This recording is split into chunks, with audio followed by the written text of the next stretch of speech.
का संगठन होना चाहिए और वो राष्ट्रीय स्तर का संगठन होना चाहिए और मुसलमानों की सामाजिक, आर्थिक, शैक्षिक, राजनीतिक समस्याओं को उजागर करने का काम करे। में मुसलमानों के पास रिप्रेजेंटेशन ही 303 में से 77 माइनस करो, बीजेपी की सरकार नहीं बन सकती।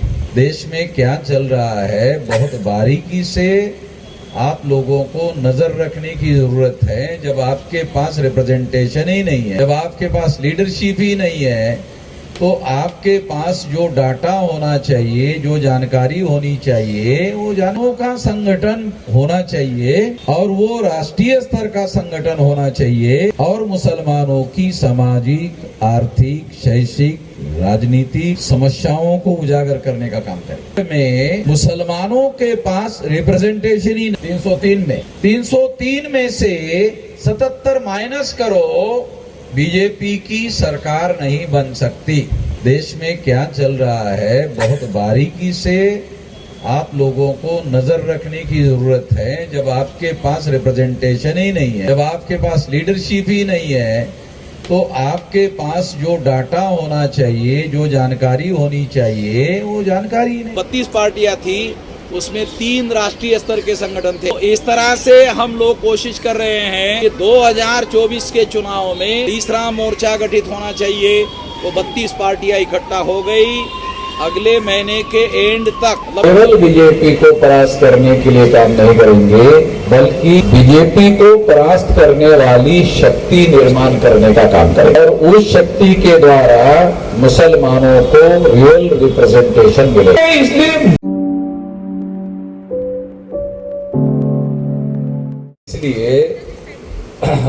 उधर से ये बिजली आ गई है।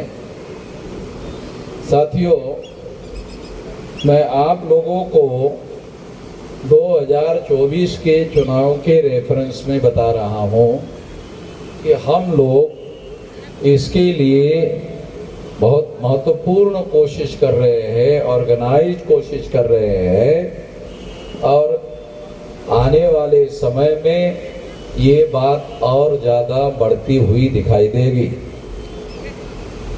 जो दूसरे गठबंधन के लोग हैं जो बीजेपी को परास्त करना चाहते हैं, उन लोगों की मेरे को भी टेलीफोन आ रहे हैं, यार हमारे तरफ भी ध्यान रखो। तो मैं आपको बताना चाहता हूं कि अभी तो हमने एक मीटिंग लिया तो टेलीफोन आना शुरू हो गया। अगर आप लोग फैसला करो तो ज्यादा टेलीफोन आना शुरू हो जाएंगे, तो ज्यादा मजबूती से काम होगा। तो इसलिए मैं ऐसा कहता हूं कि मुस्लिम लोग अब की बार एक फैसला ले ले कि अब हम लोग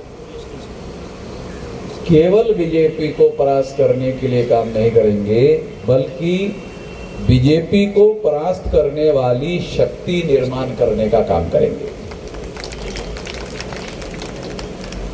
और उस शक्ति के द्वारा मुसलमानों को रियल रिप्रेजेंटेशन मिलेगा। और अगर मुसलमानों को रियल रिप्रेजेंटेशन मिल गया तो एक नया बदलाव भारत में होना शुरू होगा। ये नई बात रहेगी। आपको किसी भी प्रकार का कोई भी सवाल अगर हो तो वो मैं उसका जवाब देने के लिए बंधा हुआ हूँ। हर प्रकार का जवाब मेरे पास में है। तो इसलिए हम लोग हवा में तीर मारने का काम नहीं कर रहे हैं। मेरे पास 32 राज्यों में 567 जिलों में संगठन है और 729 जिलों का संगठन इस दिसंबर तक हो जाएगा और लगभग 400 से 450 मेंबर पार्लियामेंट पर असर डालने वाले एरिया में मेरा संगठन है। और ये जो 32 पार्टियों का संगठन है और आने वाले समय में अगर ये 100 छोटे छोटे संगठन इकट्ठा करते हैं तो इसका बहुत गहरा असर पड़ेगा।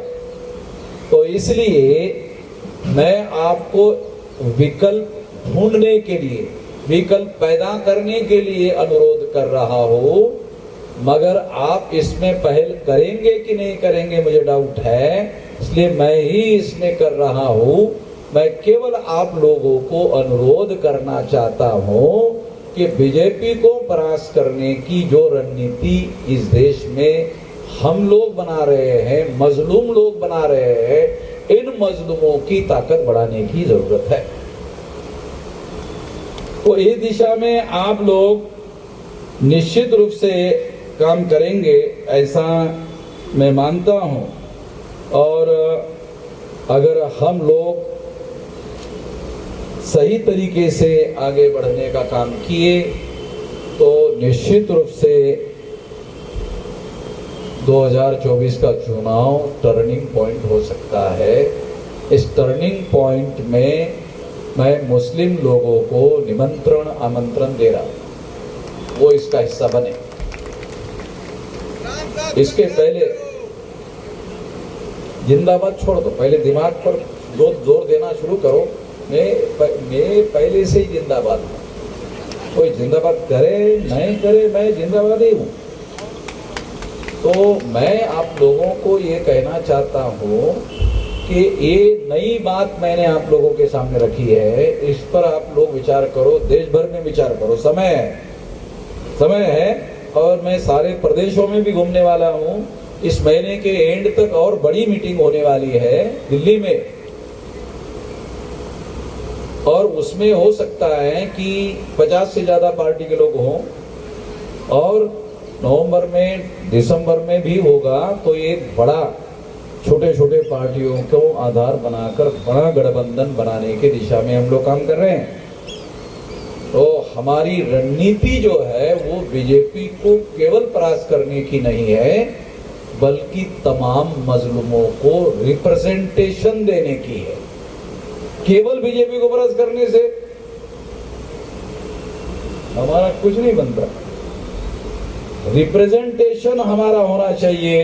अगर हम मजलूम और मजलूम इत्तेहाद कायम करें तो परास्त भी करेंगे, रिप्रेजेंटेशन भी होगा। मैं रणनीति की बातें सारी खोलकर नहीं बता सकता है मंच पर, क्योंकि रणनीति है सारी मंच पर नहीं बोली जाती। हम जो मुस्लिम्स की जो लीडरशिप है उनके साथ इसके बारे में बातचीत हो सकती है। तो इसलिए हमें रिप्रेजेंटेशन की जरूरत है। आजाद भारत में मुसलमानों के पास रिप्रेजेंटेशन नहीं है। वो रिप्रेजेंटेशन जब तक नहीं होगा तब तक आपके लिए डेमोक्रेसी का क्या मतलब है? अगर डेमोक्रेसी में आपको रिप्रेजेंटेशन नहीं है तो आपके लिए डेमोक्रेसी का क्या मतलब है? अरे डेमोक्रेसी विदाउट रिप्रेजेंटेशन कोई मीनिंग है? तो कोई मीनिंग है नहीं। रिप्रेजेंटेशन होना जरूरी है। रिप्रेजेंटेशन है डेमोक्रेसी का प्राण तत्व। अगर ये प्राण तत्व में आपको कुछ हिस्सेदारी मिले तब तो माना जाएगा ये डेमोक्रेसी आपके लिए काम कर रही है। अगर आपको हिस्सेदारी नहीं मिल रही है और केवल आपको बीजेपी को हरवाने का अरे रिप्रेजेंटेशन की तरह है, आपने इसके बारे में कभी सोचा नहीं और दूसरों के ऊपर छोड़ दिया कि ठीक है आप लोग हमारे बारे में सोचो। वो चुनकर जाने के बाद सोचता ही नहीं। चुनकर जाने के बाद जब आपके बारे में नहीं सोचता तो आपको सोचना चाहिए। वो नहीं सोचता तो आपको सोचना चाहिए।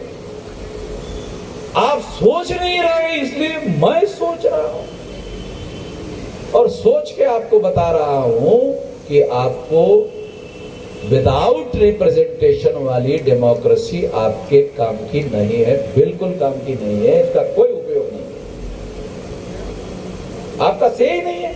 अरे डेमोक्रेसी में अगर आपका से नहीं है, आवाज नहीं है, तो फिर आपके लिए है ही नहीं। तो इस दिशा में आप लोग विचार करेंगे। इस आशा और विश्वास के साथ मैं अपनी बात यहीं पर समाप्त करना चाहता हूं, क्योंकि मुझे मेरा दिल्ली के कार्यक्रम बने हुए हैं। मेरा कल पूना में कार्यक्रम है, फिर 3 तारीख को छत्तीसगढ़ में है, तो दिल्ली मेरे कार्यक्रम है तो मुझे जाना पड़ेगा। तो आप लोग मुझे इजाजत देंगे। इस आशा और विश्वास के साथ आपने मेरी बात ध्यान से सुनी, इसके